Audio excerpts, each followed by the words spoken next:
যুবলীগ করে, যুবতারাও মনে মনে যুবদলই করে, মনে মনে সবাই তারেক রহমানকে নেতা।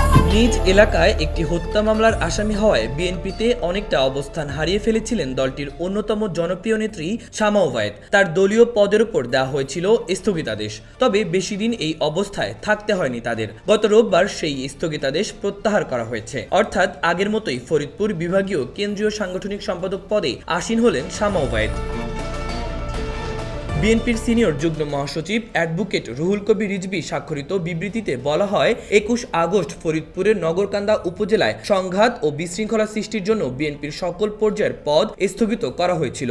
নির্দেশক্রমে সকল পদের স্থগিতাদেশ প্রত্যাহার করা হলো।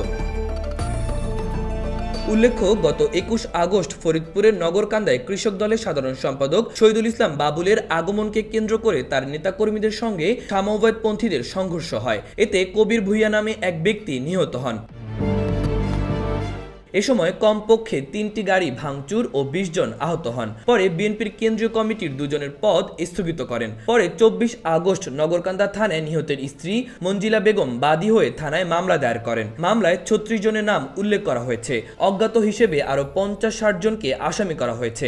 মামলায় শামা ওবায়েদের নাম ১ নম্বরে রাখা হয়েছে। তাকে এ মামলার হুকুমের আসামি করা হয়। দলীয় পদ ফিরে পাওয়ায় উচ্ছ্বসিত শামা ওবায়েদ। এই জন্য বিএনপির চেয়ারপারসন বেগম খালেদা জিয়া, বিএনপির ভারপ্রাপ্ত চেয়ারম্যান তারেক রহমান ও বিএনপির মহাসচিব মির্জা ফখরুল ইসলাম আলমগীরকে ধন্যবাদ জানিয়েছেন তিনি।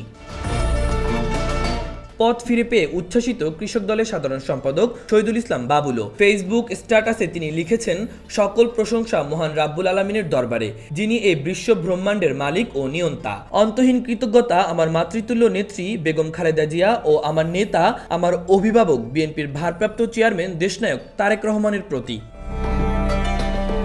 মাহবুবুর রহমান ইমন, খবর সংযোগ।